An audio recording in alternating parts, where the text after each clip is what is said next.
Баршаңызға қайырлы күн, арнама қош келдіңіздер. Бүгін мен каналымда сіздерге ағзаға өте пайдалы витаминге бай салаттың жасалу жолымен бөлісетін боламын. Ол үшін видеоның соңына дейін көріп, менімен бірге болыңыздар. Бұл салат гемоглобинді көтереді, сонымен қатар иммунитетіңізді көтеретін болады. Міндетті түрде жасап көріңіздер. Бізге керекті заттар: піскен 2 дана қызылша, 2 алма, сонымен қатар анар қажет болады.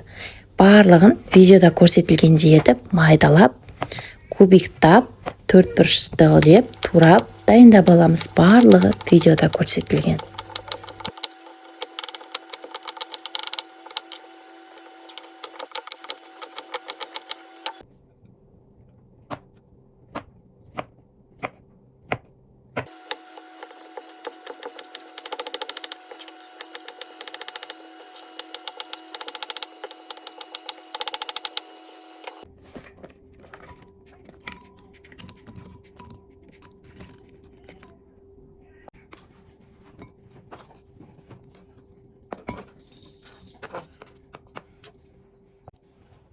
Алма мен қызылшаны турадық. Енді кезекте анарды барлығын сыртын ашып, бізге дәндері керек. Сол дәндерін тазалап босатып аламыз. Содан соң біздің салатымызға қосамыз. Міне барлығын біріктіреміз. Жақсылап араластырамыз.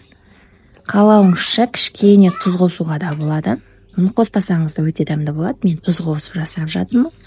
Өте керемет болады. Дәл осы қалпында араластырып жесеңіздер де болады.